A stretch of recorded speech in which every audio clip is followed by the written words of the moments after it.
Friends, જય સ્વામિનારાયણ, જય શ્રી કૃષ્ણ, રામ રામ. કેમ છો તમે બધા મજામાં જશો એવી હું આશા રાખું છું. આજે આપણે એક નવો વિડીયો લઈને આવ્યા છીએ. તો આજે અમારા વાડાસર ગામમાં ગ્રામસભાનું આયોજન કરેલું છે.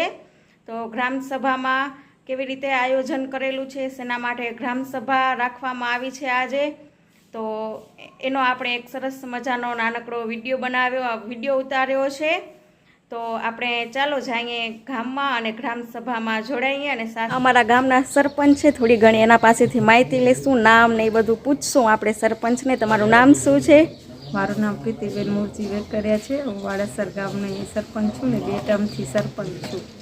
આપણા ગામમાં આજે ગ્રામસભાનું આયોજન કરેલું હતું, તો શેના માટેનું આયોજન કરેલું હતું ગ્રામસભામાં? આજે તો ખાસ ગ્રામસભાનું આયોજન કરેલું હતું. તો ગત સભાની ગ્રામસભાનું બાલી આપવાની હતી, પછી મહિલાઓના પ્રશ્ન હતા, પછી હમણાં ચાંદાપુરા રોગ નીકળ્યો છે આરોગ્ય માટે એનો પણ પ્રશ્ન હતો, પછી ખેડૂતોનો પ્રશ્ન હતો. તો બધા પ્રશ્નનો નિકાલ કરવા માટે ખાસ ગ્રામસભા હતી. અને ખાસ તો સ્વચ્છતા માટે કે પ્લાસ્ટિક જ્યુસ નથી કરવાની, એના માટે ખાસ પ્રશ્ન હતો, સ્વચ્છતા માટેનો પ્રશ્ન હતો. અને ગામમાં ક્યાંય કચરો ઘરથી કચરો લેવાનો એનો પ્રશ્ન હતો. અને તમે હમણાં કેરલા ગયા હતા, તો તમે શેના માટે તમે કેરલા ગયા હતા? હમણાં અમે સેતુ અભિયાન દ્વારા કેરલા વિઝિટ માટે ગયા હતા કે ત્યાંના સરપંચો કેવું રાજ કરે છે. તો ત્યાંના સરપંચો એટલું સારું રાજ કરે છે કે બધી સત્તા સરપંચો પાસે છે. નરેગા હોય, આરોગ્ય હોય, કૃષિ મોલ હોય, સ્કૂલ હોય, આંગણવાડી હોય, બધી સત્તા સરપંચો પાસે છે.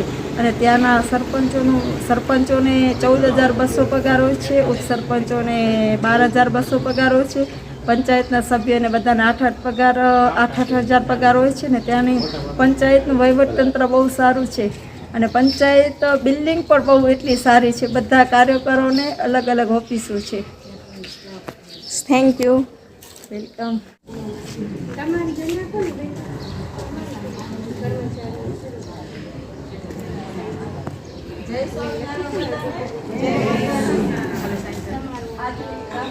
ખાસ તો સ્વચ્છતા માટે છે કે સ્વચ્છતા અને પ્લાસ્ટિકના જબલાનો ઉપયોગ નથી કરવાનો. હવેથી જે દુકાનદાર કે આ શાક ફેરિયાવાળા પ્લાસ્ટિકનો ઉપયોગ કરશે તો એને દંડ કરવામાં આવશે. તમને વધારે ખાસ ધ્યાન રાખવાનું કે આપે પણ જબલાની માંગ ન કરી કે ભાઈ જબલું આપો, તો તમને પણ દંડ થશે. દુકાનદારને પણ કહી દેવાનું તમે બેગ લઈ આવો. આપણે ડિમાન્ડમાં જઈએ તો કેમ છે બેગ લઈ આવો,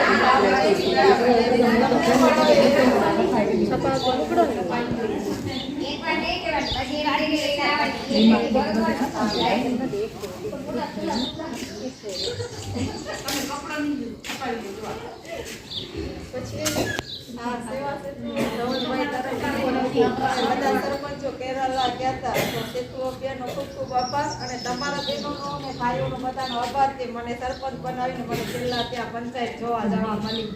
તો બધાનો આશીર્વાદથી મને ત્યાં જવા મળી. તો તમારા બધાનો ખૂબ ખૂબ આભાર. ને હવે આ સ્ટાર્ટિંગ આપણે એવું કર્યું છે કે અમે પહેલામાં શીખ્યા છે કે મહેમાન આવે તો પહેલું એને મીઠું મોં કરાવવાનું, પછી એનાથી વાત કરવાની. તો અત્યારે આ બધા આપણા મહેમાન છે તો એને મીઠું મોં કરાવી છે. ને એ અમે પંચાયત રાજ ત્યાં પહેલામાં બહુ સારું હતું. તો પંચાયત પાસે, મહિલા પાસે, સરપંચ પાસે કેટલા પાવર હતા ને એ બહુ વધારે જાણવા મળ્યું. અને ત્યાંના બધા વિભાગ છે ને બધા સરપંચ પાસે પાવર હતા. કૃષિ મોલ હોય તો પંચાયતની અંદર આવે, આરોગ્ય ખાતું હોય તો પંચાયતની અંદર આવે, બધા નરેગાનું હોય તો બધું આંગણવાડી, સ્કૂલ બધું ત્યાં આવી જાય પંચાયતની અંદર. તો ત્યાં બહુ સારું હતું. અને સરપંચનો પાવર બહુ હતો ને તો સરપંચ બધું કામ કરી શકે, નિર્ણય લઈ શકે કે કર્મચારી કામ નથી કરતો, કર્મચારી આમ નથી કરતો. પણ આપણી પાસે અહીંયા અત્યારે પાવર નથી, પણ અમે ટ્રાય કરી છે કે અમે પણ પાવર લેવા જઈએ ગાંધીનગર કે દિલ્હી અમારા સરપંચના લેટર મૂકી સંગઠનનો કે અમને પણ એટલો પાવર આપે કે બધા અમારા નીચે કામ કરે.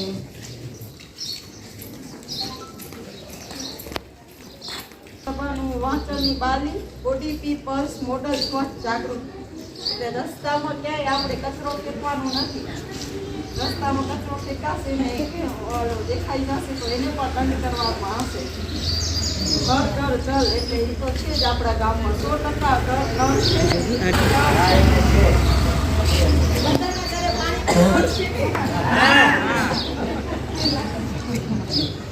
પાણીનો બગાડ ના થાય તે પણ આપણે ઘર સભામાં કીધું હતું કે પાણીનો બગાડ કરશે તો એને આપણે દંડ ભરશું.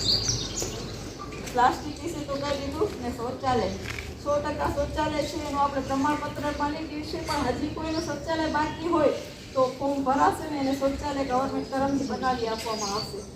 તો કોઈનું બાકી છે?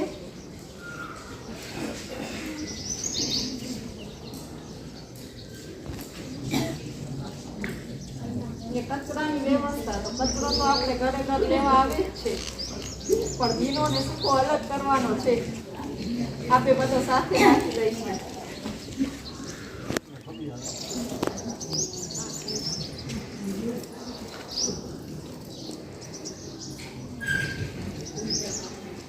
નાના બાળકોને ચાંદીપુરા વાયરસ થયો હમણાં.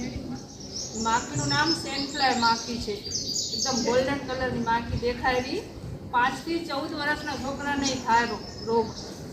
અને પછી એમાં તમે 24 કલાકમાં તાત્કાલિક દવાખાને નહીં લઈ જાઓ બાળકને તો બાળકનું મૃત્યુ પણ થઈ શકે છે. તાવ આવે, ઝાડા થાય, ઉલટી થાય, બાળકને ખેંચ આવે, બાળક બેભાન જેવું લાગે, તમને ઉધરસ આવે તો એને તાત્કાલિક હોસ્પિટલે લઈ જવાનું બાળકને.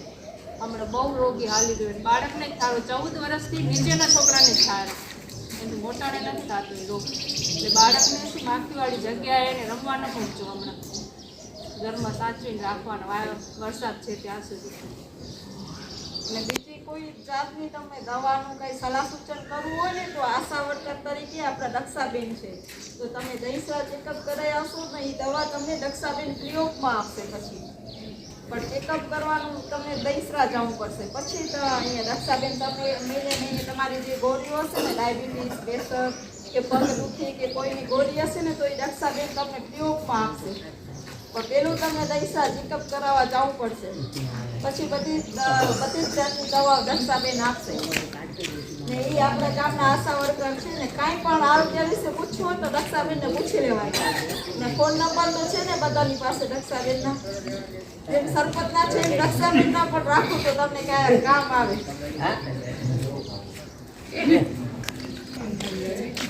ભાઈઓ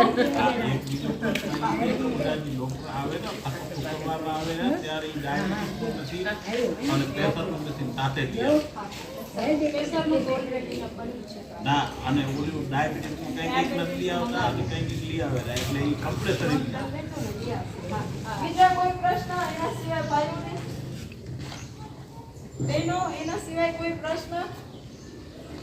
ને મહિને કેમ્પ કરવો હોય તો તમે અમે કહેશો તો અમે દક્ષાબેનની કે બીજા આગળ આરોગ્ય ખાતાને કહેશો કે જો ઈસરા સંસ્થાવાળા દર મહિને કેમ્પ કરતા હતા. એને મિનિમમ 50 પેશન્ટ ખપે ગામમાંથી, 10 નતા થતા. હવે કેમ્પ બંધ કરી નાખ્યો. હમણાં પાછા મને કહી ગયા અમે કેમ્પ કરવા આપશો. બીજા ટીવીના એક કહી ગયા ડૉક્ટર 50 પેશન્ટ કરી દેશો ગામમાંથી તો હું કેમ્પ કરવા આવીશ. ભલે હું ગામમાં પૂછી લઉં.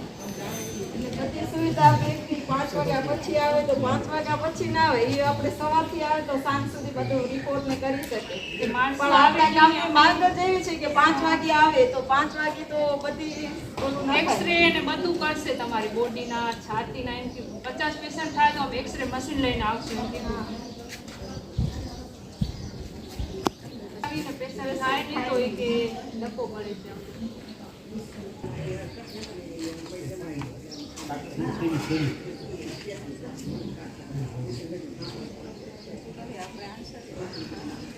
હવે કંચનબેન આવી ગયા છે આંગણવાડીના. તમને કાંઈ પ્રશ્ન હોય તો બોલો. બોલો પછી મને પાછળથી ફોન કરો. સામે બોલો તો ન્યાલ થઈ જાય. આશા વર્કરનો, હેલ્થ વર્કરનો, ગમે સરપંચનો પ્રશ્ન હોય તો મારે આને કહી દેજો. અમને કોઈ માથું નહીં. સામે ગયો ને તો એનો પ્રશ્નનો સોલ આવી જાય.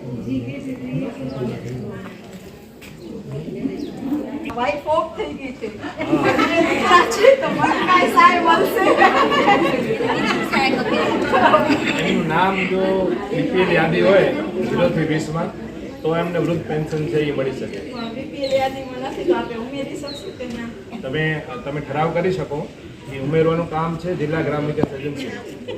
બરાબર, તમે અહીંયાથી ઠરાવ કરીને મોકલાવી દો કે આ જરૂરિયાતવાળા છે. અગર જો ત્યાંથી મંજૂર થઈ જાય તો પછી તમને નામ છે દાખલ કરી શકે.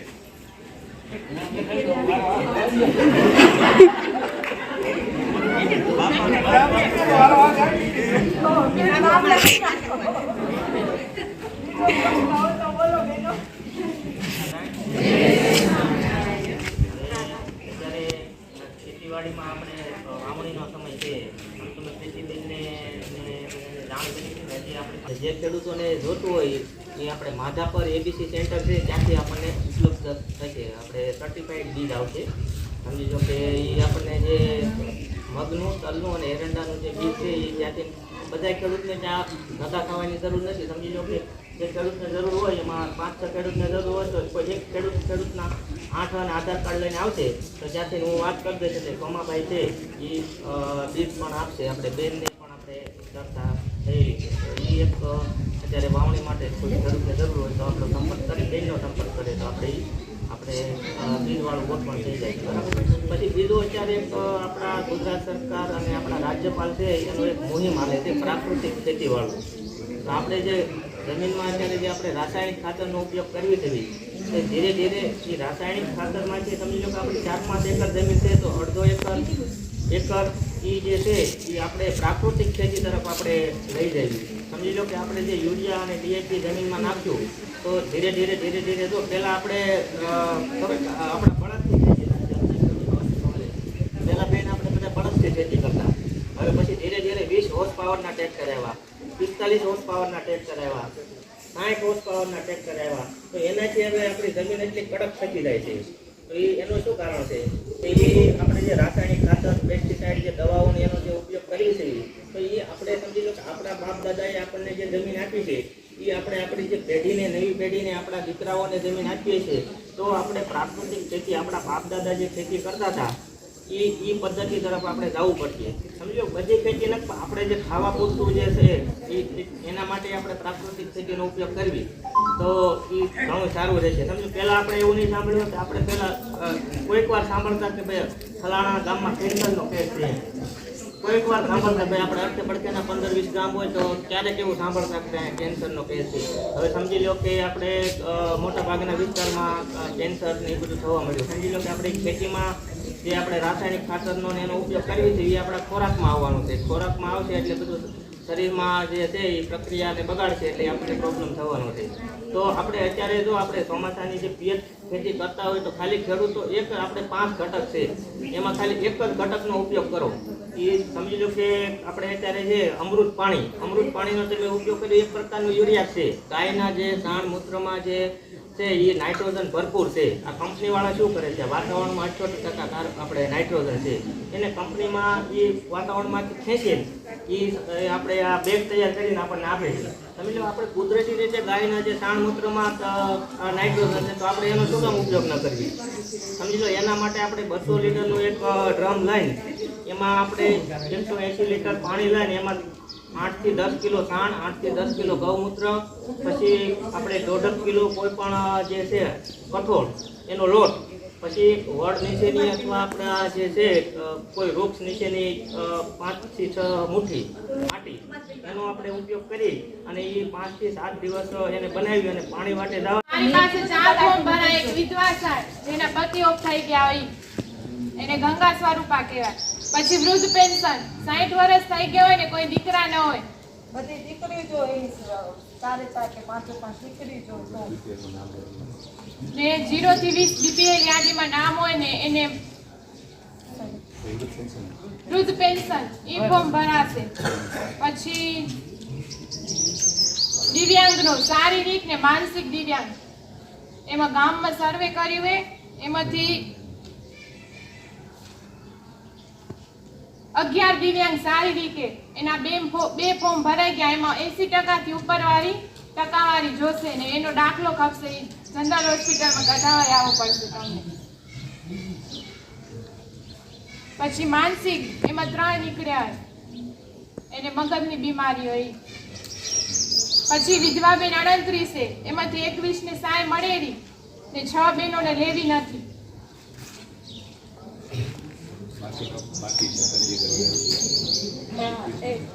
વામેરું ઈ યોજના એના ફોર્મ ભરાયા 2024 થી ઘણી ચાલુ થઈ હો, રહી નતા કોઈ.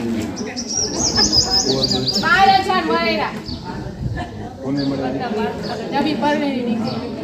મારામાં નમોશ્રી યોજના ચાલુ હતી, એમાંય 12,000 મળેલા. એની અરજી 2 વર્ષ પહેલા કરી દેવી પડે. સાંભળો હવે દક્ષાબેન કીરા મારા બે ફોર્મ એવો, એક PMMVY એટલે પ્રધાનમંત્રી માતૃ વંદના યોજના, એમાં 5,000 અને નમોશ્રી યોજના 2024 થી ચાલુ છે, એમાં 12,000. એટલે ટોટલ મહિનાવારી છોકરીઓને હવે 18,000 રૂપિયા મળવા પાત્ર છે. અને ના પેલું બીજું ગમે બાળક 12,000 બધું મળશે, ગમે બાળક. અને બીજા નંબરે જેને દીકરી આવે, પેલું બાળક ગમે ઈ હોય, બીજા નંબરે જેને દીકરી આવે ને 6,000 મળશે.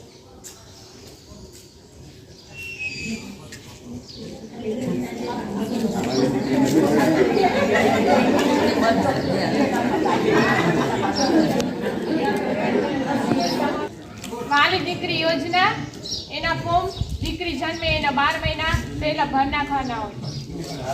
એમાં એ પહેલા ધોરણમાં આવે એને 4,000 રૂપિયા મળે, પછી 6,000 મળે ને જે પરણે ને તે 1,10,000 મળે. ટોટલ મળીને 1,10,000 થાય. આજનો વિડીયો હું અહીંયાને એન્ડ કરું છું. તમને અમારો વિડીયો કેવો લાગ્યો એ કોમેન્ટ બોક્સમાં બતાવજો, અને એ પણ કહેજો કે તમને અમારા ગામની ગ્રામસભા હતી, તમને અમારા ગામની ગ્રામસભા કેવી લાગી એ કોમેન્ટ બોક્સમાં બતાવજો. વિડીયાને લાઇક કરો, શેર કરો, કમેન્ટ કરો અને સબસ્ક્રાઈબ કરો. એક સરસ મજાનું સબસ્ક્રાઈબ અને લાઇક કરી દેજો, અને જેમ બને એમ તમે આ વિડીયાને શેર પણ કરજો જરૂરથી.